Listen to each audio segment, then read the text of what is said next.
내 영혼아 주 찬양하여라.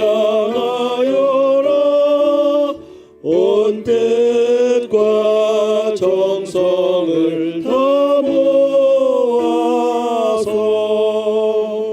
사랑과 은혜 풍성하시니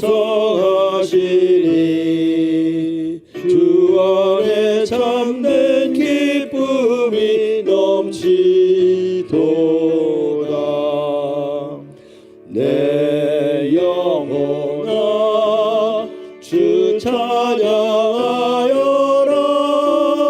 그 팔로 행하신 그 위엄을 인자와 자비 풍성하시니 온 세상 모두 알리라 세세토록. 내 영혼아 주 찬양하여라. 능력과 권세로 다스리네. 교만한 자는 물리치시고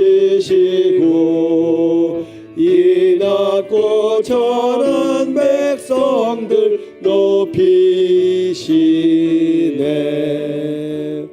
내 영혼아 주 찬양하여라. 하나님 약속은 늘 시시네.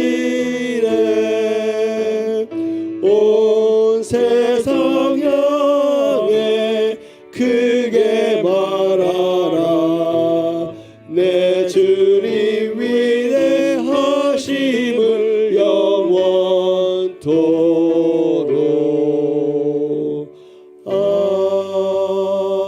아멘.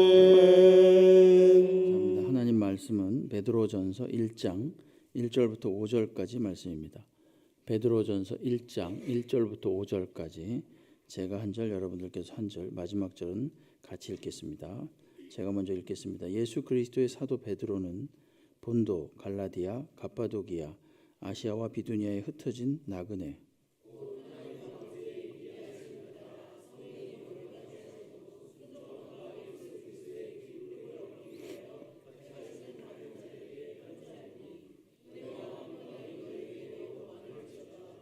우리 주 예수 그리스도의 아버지 하나님을 찬송하리로다. 그의 많으신 긍휼대로 그리스도를 죽은 자 가운데서 부활하게 하심으로 말미암아 우리를 거듭나게 하사 산 소망이 있게 하시며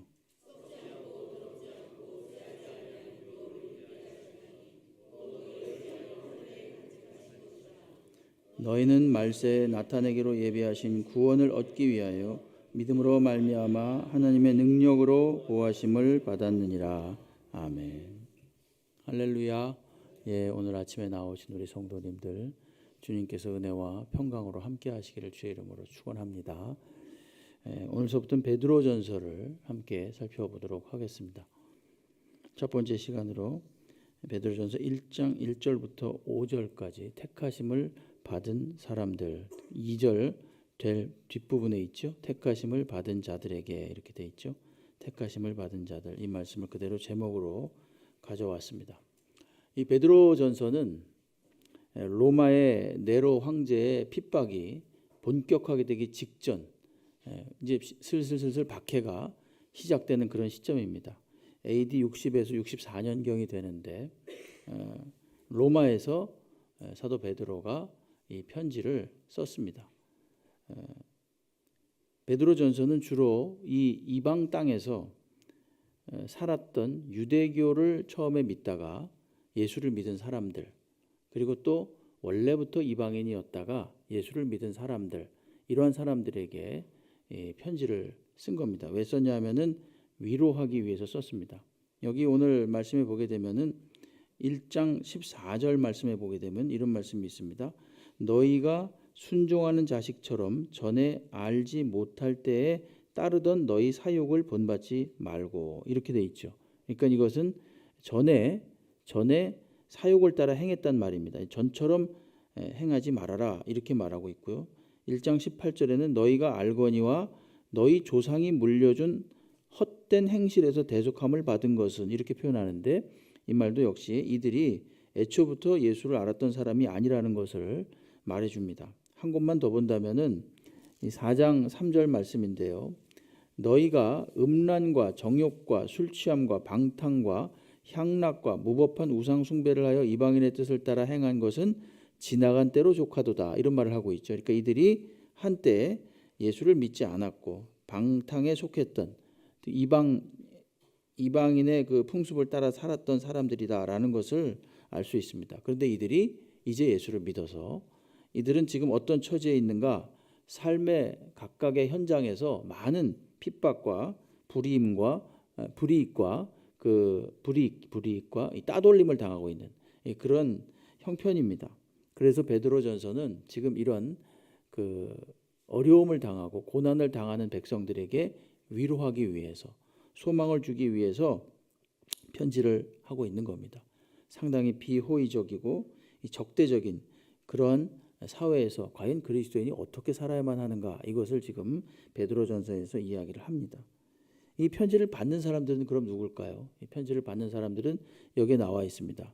여기 보면은 1절에 있는 대로 본도, 갈라디아, 갑바도기아, 아시아와 비두니아에 흩어진 나그네 이렇게 말합니다.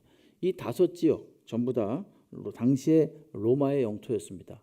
현재의 지형으로 본다면 터키의 타우루스 산맥이라는 곳 북쪽에 있는 그런 지역들이 됩니다. 그래서 베드로는 1절에서 뭐라 그러냐면은 이들을 흩어진 나그네다 이렇게 표현을 해요. 흩어진 나그네 이렇게 말합니다. 나그네는 이 세상에 정착한 사람이 아니죠. 그렇다고 또 방랑자도 아닙니다. 나그네는 정확히 말하면은 정확한 목표를 향해서 계속 이리저리 다니고 있는 사람이고 특별히 성도를 나그네로 비유한 것은 하늘 본향을 향해서 오늘도 걸어가는 자들이다. 이렇게 의미를 찾을 수가 있습니다. 성도는 그리고 나서 뭐라 그러냐면 2절에 보게 되면 예수 그리스도의 피뿌림을 얻기 위하여 택하심을 받은 자들이다. 이렇게 표현을 해요. 성도는 나그네이며 요약하면 성도는 또한 예수 그리스도의 피뿌림을 받아서 택하심을 받은 자들이다. 이렇게 표현을 하고 있습니다. 그렇다면 2절은 성도가 누구에 의해서 택하심을 받았는가? 성도는 택함 받은 존재인데 누구에 의해서 택함 받았는가를 말합니다. 물론 하나님이죠. 물론 하나님인데 2절에서는 좀 세부적으로 이야기합니다. 성부 하나님, 성령 하나님, 성자 하나님을 구별해서 이야기합니다. 여기 보면 성도는 2절에 보면 하나님 아버지의 미리 아심을 따라 즉 성부 하나님의 미리 아심을 따라서 택함을 받았다 이렇게 이야기를 합니다. 여기서 하나님이 미리 아셨다 이 말은 무슨 뜻인가 하면 단순하게 뭐 앞으로 일어날 일 그런 거를 안다 이거보다 훨씬 더 의미가 깊습니다. 하나님께서 누군가를 택해서 불렀다. 그를 미리 알고 불렀다. 여기에 이 표현에는 그냥 부르기만 한 것이 아니라 이제부터 그를 어떤 목적으로 부르셨고 또 어떤 방향으로 살고 마침내 어떻게 빚어나갈 것인가 이걸 다 포함하고 있는 것입니다. 그러니까 미리 알았다라고 하는 것은 그 사람의 일생 앞으로 영원까지 주님께서 어떻게 어떤 목적으로 살게 할 것인가까지도 다 설계하시고 그리고 부르셨다는 얘기입니다. 저와 여러분이 바로 그런 존재들입니다. 하나님이 갑자기 우연히 부른 게 아니라 미리 아시고 즉 우리가 어떤 방향으로 어떻게 살아야 할지를 미리 정하시고 불렀다 이런 뜻이에요. 로마서 8장 29절 30절 말씀에 보게 되면 이런 말씀이 있습니다. 하나님이 미리 아신 자들 또 나오죠. 미리 아신 자들을 또한 그 아들의 형상을 본받게 하기 위하여 미리 정하셨으니 이는 그로 많은 형제 중에서 맏아들이 되게 하려 하심이니라. 또 미리 정하신 미리가 굉장히 많이 나와요. 그들을 또한 부르시고 부르신 그들을 또한 의롭다 하시고 의롭다 하신 그들을 또한 영화롭게 하셨느니라 이렇게 말하죠. 이 30절 제일 끝에 보면 영화롭게 하셨대요. 이미 부를 때부터 벌써 영화롭게 하신 거예요. 이건 하나님의 시간 속에서만 이해될 수 있는 그 표현입니다. 인간은 과거, 현재, 미래가 있지만 하나님은 이미 부를 때부터 벌써 미래가 다 정해진 거예요. 영화롭게 하기 위해서 우리를 부르셨다는 것입니다. 여러분, 하나님께서 창조하실 때 말이죠, 이미 창조 속에는 무엇이 포함되어 있다고 말씀을 드린 바가 있는데 잊어버리셨겠죠. 한참 전에 말씀드렸으니까. 이건 제가 한 말이 아니라 보스라는 그런 신학자가 한 말인데, 하나님께서 창조하실 때 이미 창조 속에는 종말을 포함하고 있다, 이런 표현을 했어요. 되게 멋있는 표현이죠.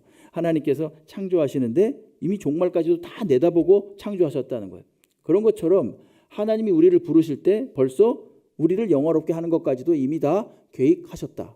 그런 의미에서 이 미리 아셨다라고 하는 것은 굉장히 중요한 표현입니다. 하나님께서 우리를 택하시고 당신께서 우리를 향해서 예수 닮을 것을 목적하시고 마침내 궁극적으로 우리를 영화롭게 하시기 위해서 하나님의 형상을 담기까지 만들기 위해서 우리를 부르신 것입니다.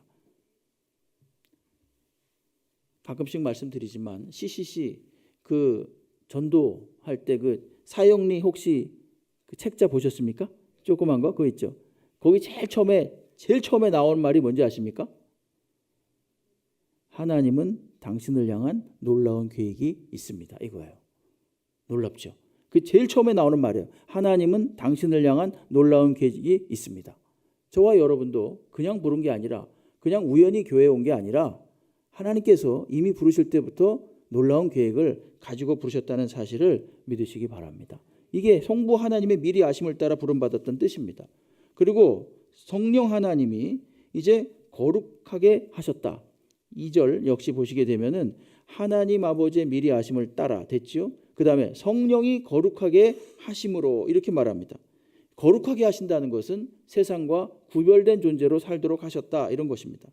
방금 봤던 것처럼 성부 하나님께서 택하셨고 이제 성령 하나님께서는 우리를 거룩하게 하신다는 거예요. 그러니까 이게 상당히 밀접한 관련이 있어요. 하나님의 택함과 우리를 거룩하게 하심, 이것은 아주 한 쌍으로 항상 표현이 될 때가 많습니다. 예를 들어서 데살로니가 후서 2장 13절 말씀에 보게 되면은 주께서 사랑하시는 형제들아, 우리가 항상 너희에 관하여 마땅히 하나님께 감사할 것은 하나님이 처음부터 너희를 택하사, 보세요, 택하사 어떻게 되어 있죠? 성령의 거룩하게 하심과 진리를 믿음으로 구원을 받게 하심이니, 이렇게 말합니다.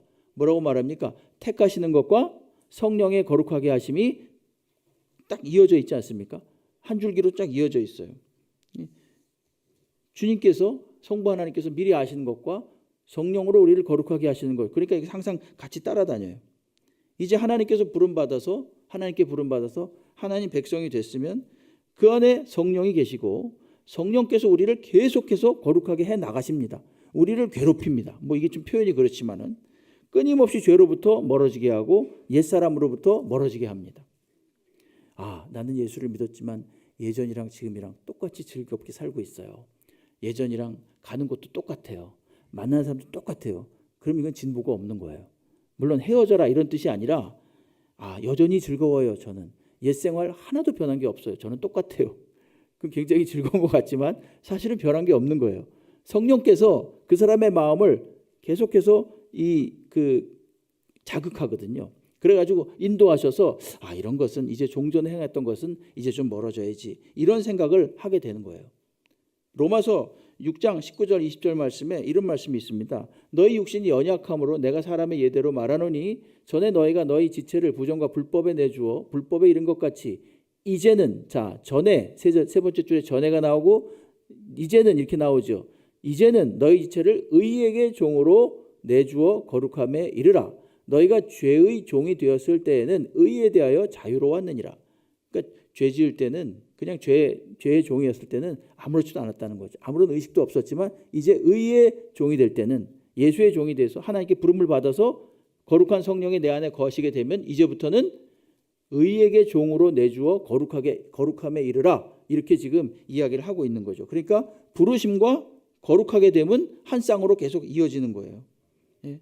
또한, 자, 여기까지가 성령 하나님을 봤으면, 자, 2절을 다시 보시죠. 하나님 아버지의 미리 아심을 따라, 성부 하나님의 미리 아심이죠. 성령의 거룩하심으로, 성령 하나님이죠. 이제는 순종함과 예수 그리스도의 핏뿌림을 얻기 위하여, 이렇게 말합니다. 예수님의 핏뿌림을 얻어서 택함 받은 사람은 어떤 사람인가? 예수 그리스도의 핏뿌림을 받아서 하나님께 순종하는 사람이 된 사람이다, 이런 뜻입니다. 이 핏부림이라는 거 있잖아요. 이 핏부림이라는 것은 무엇과 연결되냐면 구약에 나오는 제사와 연결이 됩니다. 구약에 보게 되면 출애굽기 24장 3절로 8절 말씀에 모세가 하나님하고 언약을 맺는 그런 언약식이 있어요. 이렇게 말합니다. 모세가 와서 여호와의 모든 말씀과 그의 모든 율례를 백성에게 전하매 그들이 한 소리로 응답하여 이르되 여호와께서 말씀하신 모든 것을 우리가 준행하리이다. 이 준행이라는 말은 순종한다, 이런 뜻입니다. 모세가 여호와의 모든 말씀을 기록했다 그럽니다. 그리고 이른 아침에 일어나서 산 아래 제단을 쌓고 이스라엘 12지파대로 12기둥을 세우고 이스라엘 자손의 청년들을 보내어 여호와께 소로 번제와 화목제를 드리게 하고 모세가 뭐를 가지고 피를 가지고 짐승 잡은 피를 가지고 반은 여러 양푼에 담고 반은 제단에 뿌립니다. 언약서를 가져다가 자 뭐가 나옵니까? 여기 지금 보면 준행하리이다. 그 다음에 피가 나오고 그 다음에 언약서라는 표현이 나옵니다. 그걸 가지고 백성에게 낭독하여 듣게 하니 그들이 이르되 여호와의 모든 말씀을 우리가 준행하리이다. 또 나오죠. 준행하리이다. 순종하리이다. 이렇게 말합니다. 그러니까 모세가 아까 반 남았던 그 피를 가지고 어떻게 하냐면 백성에게 뿌립니다. 백성에게 뿌려서 여호와께서 이 모든 말씀에 대해서 너희와 세우신 언약의 피니라 이러면서 뿌려요. 놀랍죠. 이게 지금 여기에 보게 되면은 모세가 하나님하고 이스라엘 백성하고 이제 함께 언약을 맺는 장면이 나오는데 여기 주요 단어가 뭐냐면 준행하리이다. 그 다음에 그 약속, 그 다음에 피, 언약 이런 표현들입니다. 과거에 바로 이 피가 이런 역할을 한 겁니다. 이렇게 맺었던 시내산의 옛 언약은 이제 예수 그리스도께서 직접 당신께서 당신의 피로서 십자가에서 흘리시는 것입니다. 그러면서 우리와 새로운 언약을 맺는 거예요. 그래서 새 언약이다 이렇게 이야기를 합니다. 그래서 성도는 성부 하나님, 성령 하나님, 성자 하나님 삼위일체적 사역을 통해서 어떻게 됐다? 택하심을 받은 존재들이다. 굉장히 깊지요. 그죠? 성도는 그냥 아무렇게나 갑자기 어느 날 구원받은 게 아니에요. 이미 하나님께서 저 영원 전에 창세 전에 미리 아심을 통해서 성령으로 거룩해 하시고 예수 그리스도의 핏부림을 통해서 하나님께 순종하도록 택한 사람들인 겁니다. 그러니까 얼마나 깊어요. 그냥 덜렁덜렁 우리가 아무렇게나 교회한 게 아닙니다. 이미 하나님이 우리를 위해서 놀라운 계획을 가지고 계시고 택하시고 우리를 거룩하게 하시고 주의 피로서 우리를 사하신 거예요. 이게 바로 택하심을 받은 성도의 정체성입니다. 한마디로 성도의 정체성은 하나님에 의해서 택하심을 받았다 이거예요. 우리가 믿어서 된 것이 아니라 하나님에 의해서 택하심을 받아서 우리가 믿게 된 것이다 이런 뜻입니다. 자, 그럼 왜 이렇게 삼위 하나님께서 성도를 택하셨는가? 3절에 보게 되면 이런 말씀이 있습니다. 우리 주 예수 그리스도의 아버지 하나님을 찬양하리로다. 그의 많으신 긍휼대로 예수 그리스도를 죽은 자 가운데서 부활하게 하심으로 말미암아 우리를 거듭나게 하사 산 소망이 있게 하시며 이렇게 말합니다. 자, 우리를 왜 택하셨습니까? 산 소망이 있도록 택하셨죠. 산 소망이 있도록 우리를 택하신 거예요. 근데 그 산 소망을 가지도록 하기 위해서 그 앞에 전 단계로 무엇을 어떻게 하셨다고요? 거듭나게 하셨다 그럽니다. 거듭나게 하사 산 소망이 있게 하시며 이렇게 말합니다. 성부 하나님께서는 성자 하나님이신 예수를 부활에 이르도록 다시 이렇게 세우셨습니다. 그리고 이제부터 그 부활을 믿는 성도들을 거듭나게 하셨다. 오늘 그런 표현을 쓰고 있습니다. 거듭나게 하셨다. 이 말은 우리가 이제 계속해서 이 말씀의 제목처럼 택함을 받았다 이런 뜻이거든요. 영원한 천국에 들어가기 위해서 우리가 반드시 겪어야 되는 일이 있는데 그게 뭐냐? 거듭남입니다.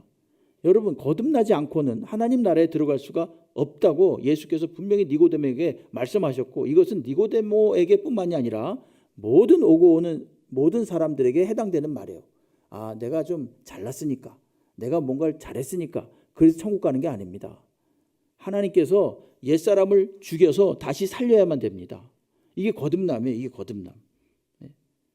인간의 태에서 난 것이 아니라 하늘로부터 났다 이런 표현을 쓰지요. 요한복음 1장 13절 말씀에 이는 혈통으로나 육정으로나 사람의 뜻으로 나지 아니하고 오직 하나님께로부터 난 자들이다. 이 사람들이 어떤 사람들이에요? 거듭난 사람들, 즉 택함을 받은 사람들이에요. 예수께서 계속 니고데모에게 이런 말씀을 하십니다. 요한복음 3장 7절로 8절에 내가 내게 거듭나야 하겠다 하는 말을 놀랍게 여기지 말라.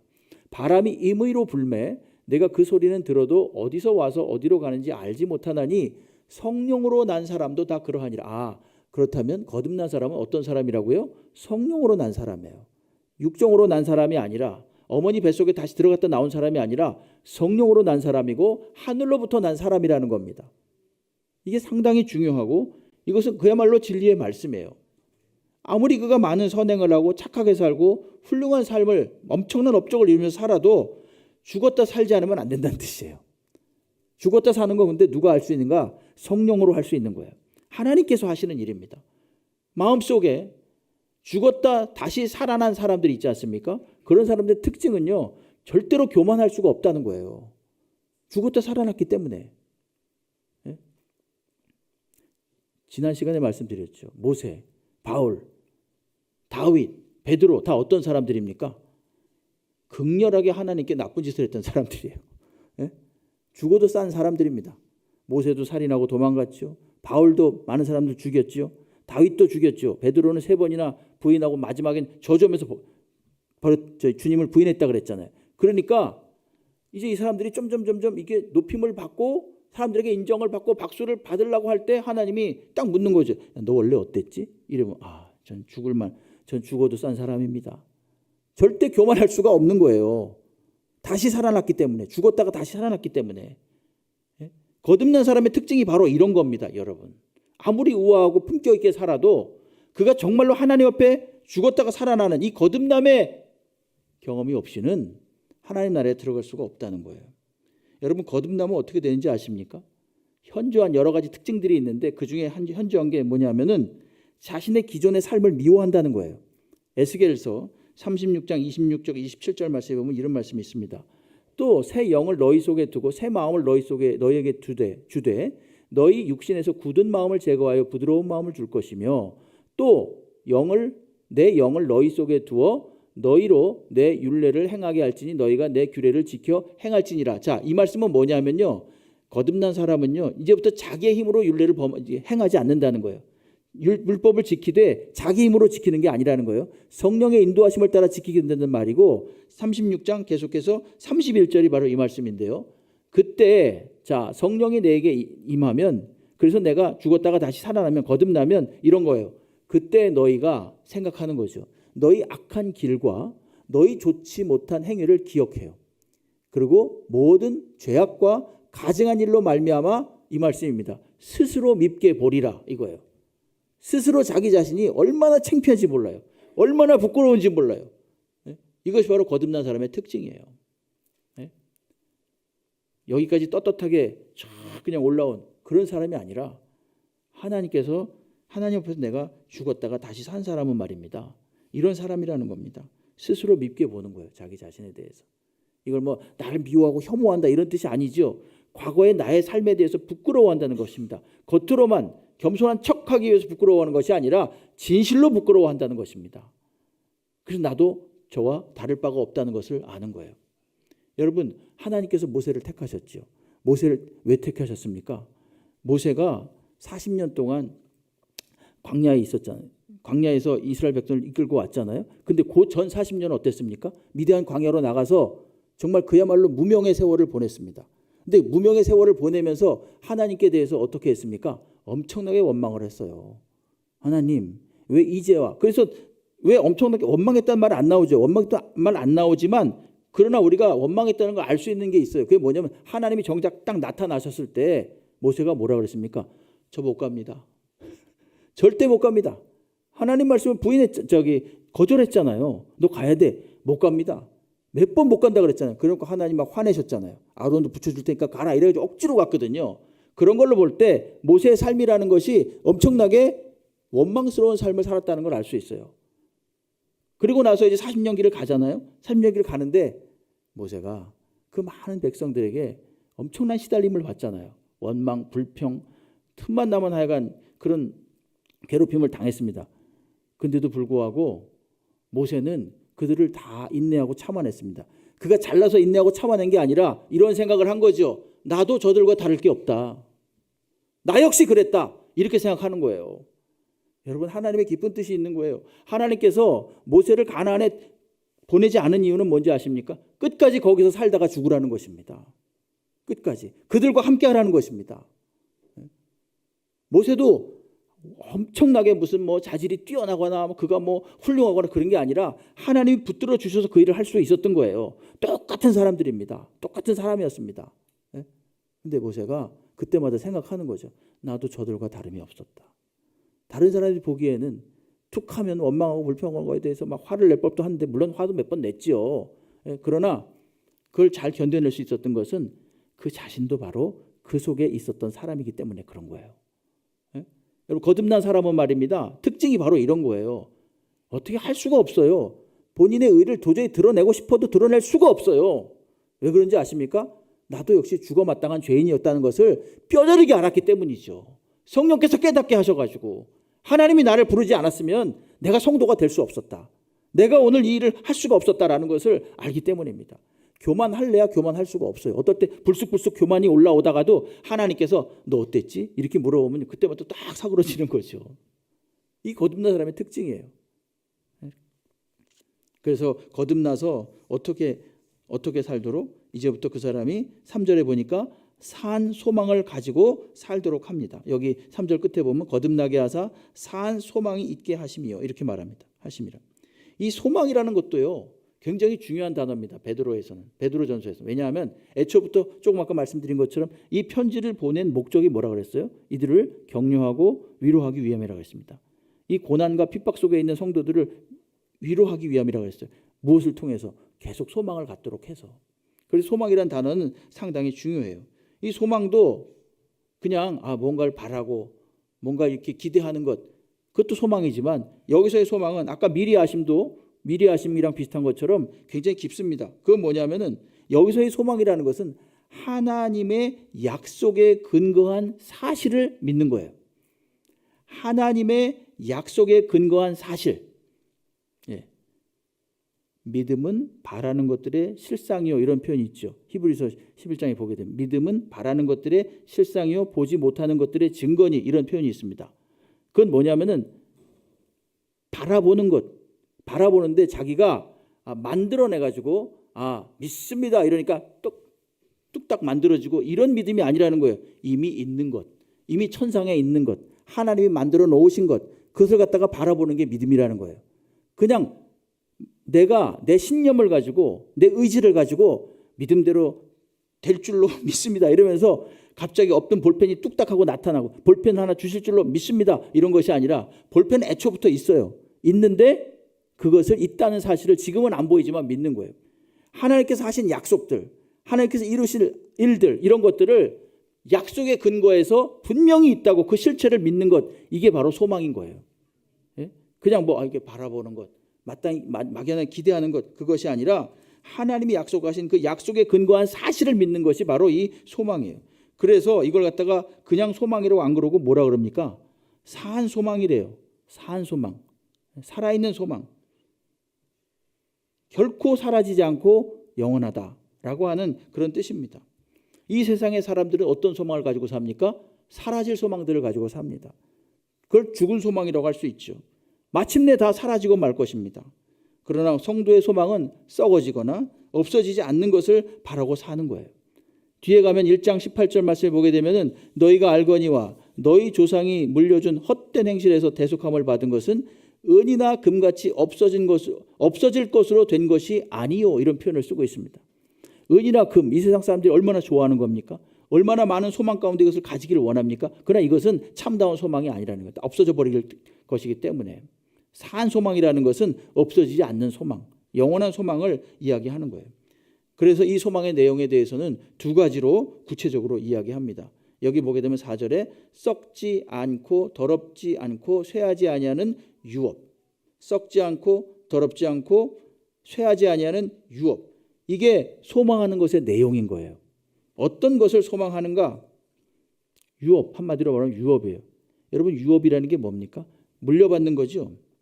어느 가정에서 태어난 사람은 자연스럽게 그냥 태어나 보니까 아버지 어머니가 있어요. 그리고 아버지의 유산을 물려받는 거예요. 우리도 하나님 나라 백성으로 태어나 보니까 받을 게 있는 거예요. 그렇죠? 거듭나서 다시 태어나 보니까 받을 게 있는 거예요. 그걸 유업이라 그러는 겁니다. 하나님 나라, 영생, 구원, 약속, 영화롭게 되는 것, 이게 유업이에요. 유업. 이런 것을 받는다는 소망을 가지고 사는 거예요. 이 유업은 가끔씩 이 땅에서 조금씩 맛봅니다. 언뜻 맛봅니다. 그러나 이제 미래에 확실하게 아주 풍성하게 우리에게 반드시 주어질 것입니다. 로마서 8장 18절에 보게 되면 생각하건대 현재의 고난은 장차 우리에게 나타날 영광과 비교할 수 없다. 이 영광, 하나님이 주시는 이 유업의 영광, 이 유업을 반드시 받게 된다는 확신은 무엇으로 알 수 있느냐? 우리가 믿음과 동시에 무엇이 우리 안에 거한다 그랬죠? 성령이 우리 안에 거한다 그랬죠. 그거를 통해서 알 수 있는 겁니다. 여러분 무언가 계약을 할 때 보증금이라는 게 있습니다. 보증금 얼마 좀 주고요. 보증금 100만 원만 주고 나중에 다 드릴게요. 이런 거 있죠. 이건 나중에 보증금을 준다는 얘기는 뭐예요? 나중에 다 잔금까지 다 준다는 얘기잖아요. 성령 이렇게 말합니다. 네 라고 대답하십니다. 여기서 에베소서 1장 13, 14절 보세요. 이렇게 나오죠. 또 그 안에서 너희도 진리의 말씀 곧 구원의 복음을 듣고 그 안에서 또한 믿어 약속의 성령으로 인치심을 받았다. 이렇게 말하죠. 성령으로 인치심을 받았는데 그 성령이 이는 우리 기업의 보증이 되사 그 얻으신 것을 속량하시고 그의 영광을 찬송하게 하려 하심이라. 성령이라는 보증을 우리 안에 받았어요. 보증금을 받았어요. 이건 뭐예요? 훗날에 우리가 유업을 잊게 된다는 것을 확실하게 하는 증거라는 것입니다. 반드시 받게 된다. 이것을 무엇을 통해서? 성령이라는 보증을 통해서 알 수 있다는 거예요. 그래서 이 땅을 사는 사람들은 죽은 소망이 아니라 산 소망을 가지고 사는 거예요. 산 소망의 한 가지 내용을 더 본다면 이건 뭐냐면 구원입니다. 구원. 5절에 너희는 말세에 나타내기로 예비하신 구원을 얻기 위하여 믿음으로 말미암아 하나님의 능력으로 보호하심을 받았느니라. 이렇게 말합니다. 택함을 받아 예수를 믿은 성도는 바로 이 하나님의 백성이죠. 오늘 10절에 보게 되면 믿음의 결국은 뭐라고 나옵니까? 영혼의 구원이라고 나옵니다. 풀어서 말씀해 주세요. 우리는 물론 구원받은 성도로서 이 하나님의 성도로서의 지위를 확보합니다. 이걸 뭐냐? 신분의 구원이다 이렇게 말할 수 있습니다. 우리는 그 아무것도 누구도 빼앗을 수가 없어요. 그런데 그 구원, 신분의 구원을 받은 이후에 그 구원을 이루어가는 과정이 만만치 않습니다. 구원받았다고 해서 갑자기 그 사람이 성자가 되거나 갑자기 착해지거나 가지고 있었던 못된 성격이 없어지거나 그러지 않습니다. 이건 언제까지요? 천국 가는 그날까지 계속 구원을 이루어가는 거예요. 이걸 나름대로 말을 붙인다면 이건 수준의 구원이에요. 성화로서의 구원입니다. 신분의 구원은 이미 받았습니다. 그럼 끊임없이 천국 가는 그날까지 계속해서 우리가 깨어지고 부서지고 하면서 하나님 닮은 형상으로 빚어져 가는 것입니다. 오늘 편지를 받는 이 성도들은 이런 과정에서 혹독한 시련과 따돌림과 박해를 당하고 있는 중입니다. 현재. 비록 성도는 영원한 구원의 산 소망으로 즐거워하지만 어느 시대를 막론하고 오고 오는 모든 시대마다 그리스도인에게는 외적인 그리고 내적인 갈등이 끊임없이 있습니다. 그게 없으면 생각이 없는 사람이에요. 아니 무언가에 취했거나 의미가 없는 거예요. 그러니까 늘 괴로워하고 힘들어하는 것, 고민이 있다는 것은 새삼스러운 게 아닙니다. 죄 많은 세상에 우리가 살고 있기 때문에 계속 죄가 우리를 괴롭히고 죄가 우리를 유혹하기 때문에 그렇습니다. 매우 당연한 거예요. 그래서 로마서 5장 1절로 4절에 보게 되면은 그러므로 우리가 믿음으로 의롭다 하심을 받았으니 우리 주 예수 그리스도로 말미암아 하나님과 화평을 누리자. 또한 그로 말미암아 우리가 믿음으로 서 있는 이 은혜에 들어감을 얻었으며 하나님의 영광을 바라고 즐거워하느니라. 여기 보세요. 다만 이뿐 아니라 우리가 환난 중에도 즐거워하나니. 자, 앞에 하나님의 영광을 바라고 즐거워하느니라 이 말씀까지는 참 좋았어요. 그런데 다만 이뿐 아니라 이렇게 말해요. 그럼 뭐란 얘기입니까? 구원받은 즐거움과 환난도 역시 마찬가지로 아까 택함 받은 하나님께 부르심을 받은 것과 거룩하게 되는 것이 한 쌍인 것처럼 구원받은 이 즐거움과 이 이후에 오게 되는 여러 가지 괴로움들, 환난들 이것도 역시 한 쌍이라는 거예요. 다만 이뿐 아니라 우리가 환난 중에도 즐거워하나니 이는 환난은 인내를, 인내는 연단을, 연단은 소망을 이루는 줄 알미로다. 그러니까 구원과 즐거움 이거 그 다음에 환난 이것이 역시 또 한 줄기입니다. 한 쌍으로 돼 있어요. 동전의 앞뒷면처럼 항상 같이 다닌다는 겁니다. 그러니까 오늘 말씀은 그들이 받은 구원을 온전히 이루어갈 수 있도록 하나님께서 방패가 되어주시고 보호자가 되어주신다라는 이 구원의 산소망을 가지고 산다는 거예요. 예? 베드로가 지금 그렇게 말했죠. 사도 바울이 또 뭐라 그렇게 말했는지 아십니까? 빌립보서 1장 6절에서 이렇게 말했습니다. 너희 안에서 착한 일을 시작하신 이가 그리스도 예수의 날까지 이루실 줄을 우리는 확신한다. 하나님께서 우리에게 착한 일, 복음을 믿게 하셨죠. 예수를 믿고 성도로 택함을 받게 하셨죠. 그분께서 가만히 우리를 그냥 방치해 두는 것이 아니라 예수의 날까지, 즉 주님께서 다시 오시는 그날까지 이루실 줄을 안다. 우리의 구원을 이루어 내실 것이다 라고 하는 표현입니다. 다윗이라는 인물도 있습니다. 여러분, 다윗은 많은 시련과 환난을 겪었던 그런 사람이에요. 근데 구원받은 자로서의 삶을 꿋꿋하게 이어갈 수 있었던 것은 뭔가? 그것은 뭐냐면 나의 평생의 여호와의 선하심과 인자하심이 정녕 나를 따르리니 라는 고백 속에서 그의 신앙을 우리가 알 수 있는 거예요. 어떻게 우리가 그런 소망을 가지고 살았던 거예요. 평생의 하나님의 선하심과 인자하심이 나를 따를 것이다. 나는 그리고 영원히 주님과 함께 그 집에서 거할 것이다. 이런 소망이 있었던 거예요. 그야말로 산 소망, 구원에 대한 산 소망이 있었기 때문에 그가 잘 견뎌낼 수 있었던 것입니다. 그러므로 산 소망을 가진 성도는 마침내 온전한 구원을 이루며 영원한 천국에 가는 겁니다. 정리를 하면 이렇습니다. 성도는 성부, 성자, 성령 하나님에 의해서 택함을 받은 사람들이죠. 택함을 받은 사람들. 그리고 그 택함을 받은 사람들은 무엇을 가지고 삽니까? 산 소망을 가지고 삽니다. 근데 산 소망을 가지도록 하기 위해서 하나님이 어떻게 하셨는가? 거듭나게 하셨습니다. 거듭나게. 그리고 산 소망의 내용은 뭡니까? 주님께 받을 유업, 영원한 하나님 나라, 영생, 구원 이런 것들입니다. 이런 것들을 가지고 살도록 하셨다. 그러므로 용기를 내라. 염려하지 말아라. 너희들 앞에 닥치고 있는 여러 가지 환난과 시험은 이제 지나갈 것들이다.